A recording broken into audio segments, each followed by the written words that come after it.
my first baby, I was induced, and she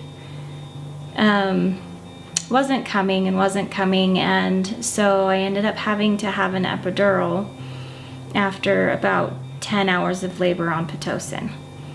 And I'll tell you, those 10 hours were not fun. The epidural was a really nice thing at the time, and I think it was probably what saved me from having to have a cesarean birth,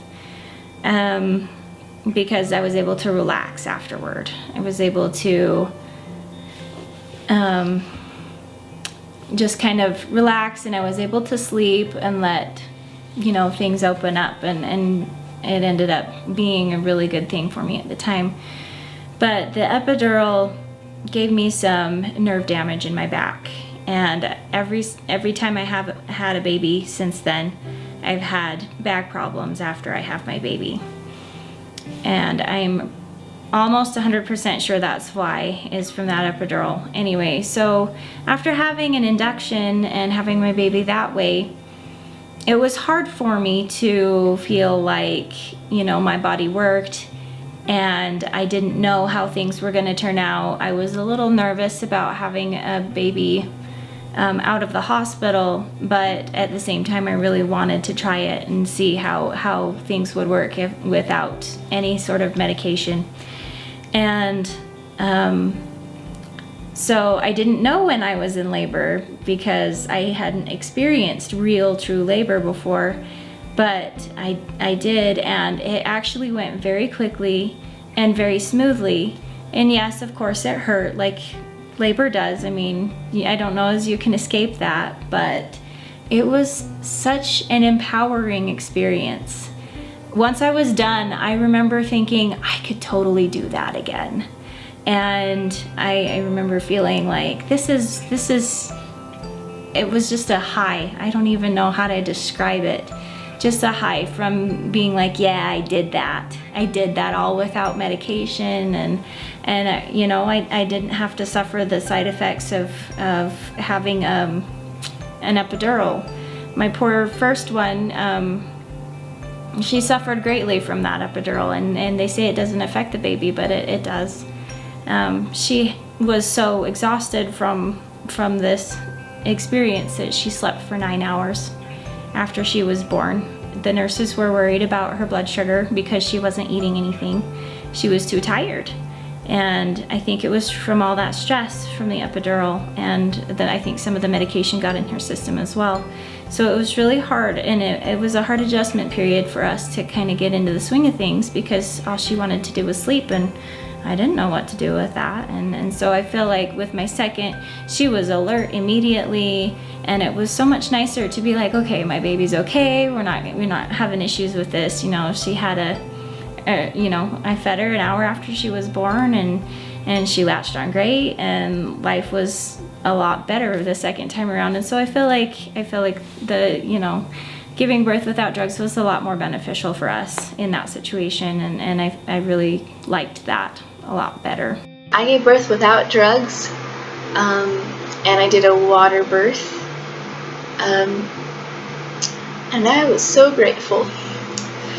It was such a beautiful experience.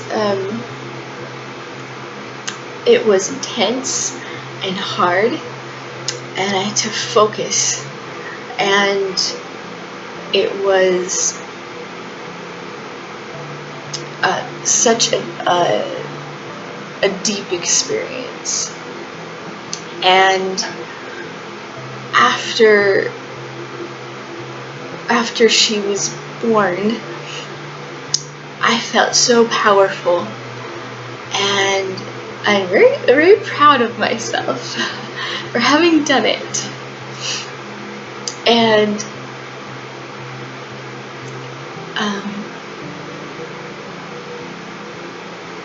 I'm also glad to have been able to be totally aware of what my body was doing and where she was and how far along she was in the birthing process, and to be really in tune to that, because I was able to because I went without medication. And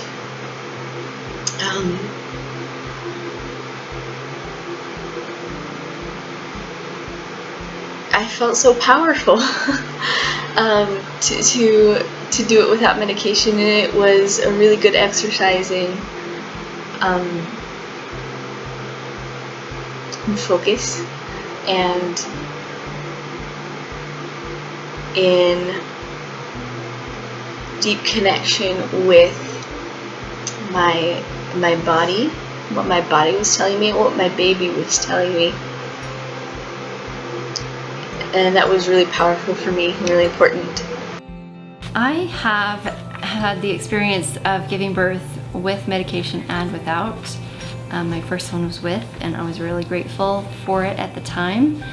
And then when I found out about awesome coping techniques and I was able to have a baby without medication, I preferred without medication because it was so joyful. I loved the contrast. I loved the intensity. I loved knowing what my body was meant to go through. I loved feeling.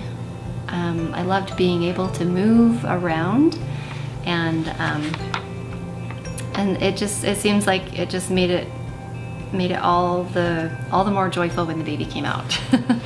So I've had both experiences, and I've liked them both for different reasons, but great to learn about wonderful coping techniques that help us when we can't have it or don't want to have it, or if it's not working. So.